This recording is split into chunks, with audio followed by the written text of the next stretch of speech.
Hi everyone, and welcome to my channel where I talk about movies. And I should say welcome back, as I haven't produced about one video, sort of channel and health update a couple weeks ago since February. And so it's very hard getting back into making YouTube videos after a long pause. It's not really that long. I guess it's only about 3.5 months, but it seems a long time. And looking myself on camera here, I think I need some makeup. But I am feeling a lot better, and I do again appreciate and I'm very thankful for all the kind support I've received in the comments and through email.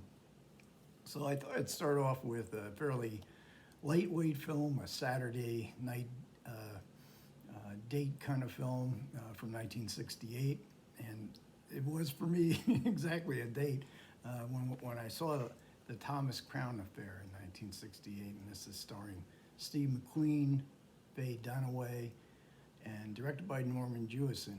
Jewison coming off of his big success with In the Heat of the Night, his previous film that won the Best Picture Academy Award. But this is a film, as Jewison himself describes, as style over substance. There isn't much substance here. This is just a kind of a fun movie with two movie stars that are very compelling. And it is a story. It is a heist film, and it's a kind of a perfect heist film. We don't get a lot of details about the heist film. It's sort of papered over. It goes by quickly, but it is a success. And it's masterminded by Thomas Crown, who appears to be some sort of investment hedge fund kind of. I don't think the word was around in those days, but very rich. He drives a vintage car. He has a great mansion. He has a butler.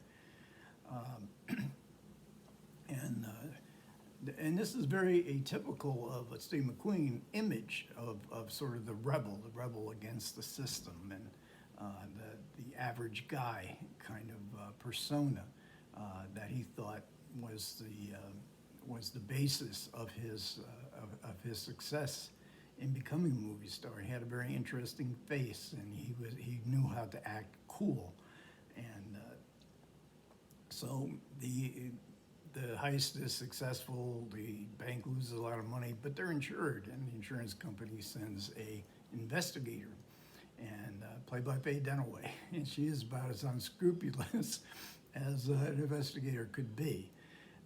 And the police are stymied in their investigation, so initially they welcome her, but then when they see her techniques, she always gets her man. That's her motto.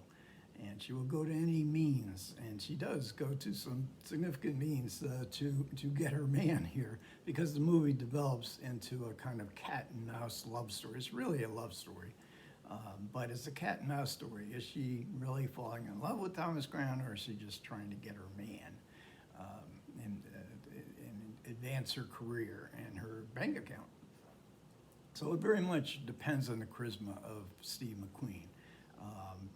His next film would be Bullet, so he's at the apex of his movie stardom in this period. And but he had to wear a business suit here, so his rebel image. He wasn't sure about wearing business suits, but his wife, who was a significant advisor in his career, wanted to see him in business suits, and indeed he looks fantastic. I think it's mentioned that he had never made a film and played a character who wore suits, but he really liked it. Offset, he had the hippie image, and certainly this is his image, his cool image of rebellion against the system, is very much part of 1968, 69, although the film doesn't reference any of that. It's just a self-contained movie just focusing on these two movie stars.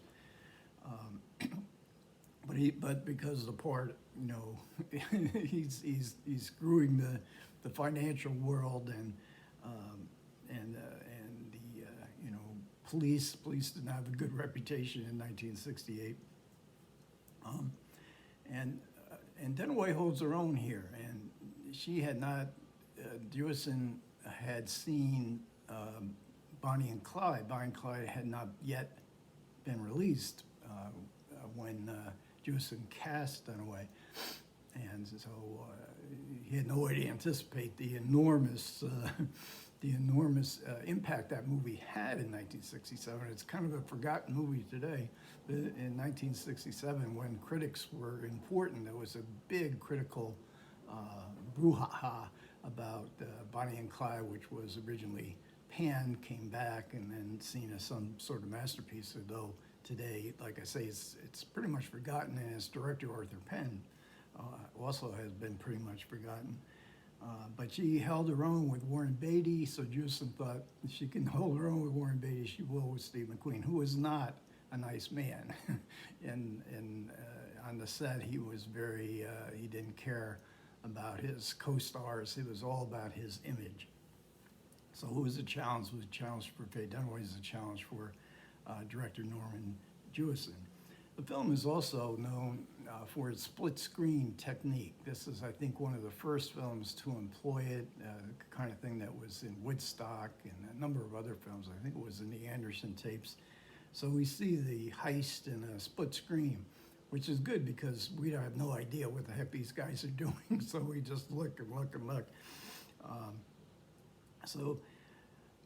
And the split screen I always found kind of annoying, and it was a trend coming from, I think, the World's Fair had a big, screen with all these different screens within the screen, influenced the technique being brought to Hollywood. It's also notable for its Michel Legrand score. I'm not sure if this is his first American movie, but it's one of his early American movies, one of his best scores. And part of that is the theme song to the movie, which is Windmills of Your Mind. And this was written by Michel Legrand and the Bregmans. And it became a big hit song and won a Grammy. It was sung by Noel Harrison, Rex Harrison's son, and who wasn't much of a singer, but he does an adequate job here, and became a sort of an actor for a while. I believe he co-starred with Stephanie Powers in The Girl from U.N.C.L.E., but I'm not sure about that. I forgot to look it up. It's also all shot in location. So this is Boston in 1967. They actually filmed in 67. And of course, all these films in these days, when films went out to the, location, the authenticity of location became a thing in Hollywood rather than being studio bound. And you really get some great location. For anybody who was living at the time in Boston in 1967, probably the same reaction that I would get New York, Manhattan, which I didn't live there, but I was very familiar with. And the screenplay story is pretty good too, because it was written by Alan Trustman, who was a lawyer, and he would when he was musing about maybe writing a screenplay, he looked down from his office down to a bank that was right across the street, much as Thomas Crown does in the movie, and he was thinking up the perfect heist film. Of course, he had never written a screenplay. Somehow it came to Norman Jewison's attention, this idea, and so Jewison and Trustman worked on this on the screenplay, and Trustman did not want Steve McQueen to play the part. He had written it for Sean Connery, and then he went back and watched all of Steve McQueen's movies, and then he tailored the screenplay for McQueen to the point where McQueen said, he gets me, he gets who I am. So Trustman also worked on McQueen's subsequent movie, Bullet. And then I think he has like 8 credits, and I believe I read somewhere that he quit screenwriting and became an investment hedge fund, probably became very rich just like Thomas Crown. So, and the movie has a historical context, both in the rebellion against the system, which really is, very much the outlaw movie. It goes back to the 1930 gangster films and even before that, with amoral characters. These are not good people. They have no moral compass. They just do whatever they want to get what they want. And Steve McQueen doing it for the dare, in fact, you see the risk-taking in a scene on the beach where McQueen is driving his dune buggy at supersonic speeds. And a couple of scenes, it did look like Faye Dunaway was actually the passenger rather than a stand-in. But the code, the production code, had faded away, where it once required that anybody in a movie who commits a crime has to be punished. In 1968, the moral compass of the whole American society had lost its way, and the production code was long ago. But McQueen is a really interesting movie star. He died very young, and he didn't really like being a movie star.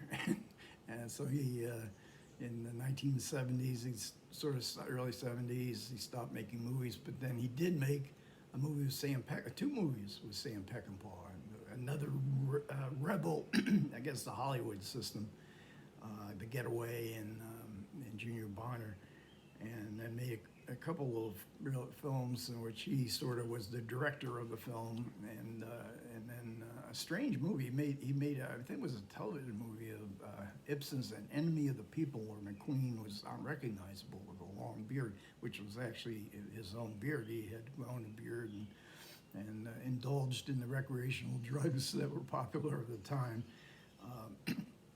And then, unfortunately, he did get sick.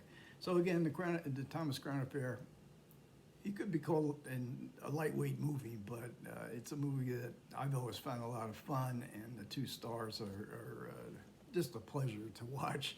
The movie star charisma is something that I've always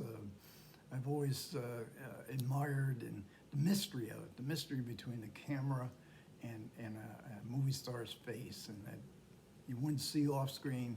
When you see it on screen, suddenly it's compelling as can be. Next film up will be the Coen Brothers, Blood Simple in 4K from Criterion, one of the strangest, very influential movie, and one of the strangest debut films of all time. Okay, again, thanks a lot for everybody who managed to listen.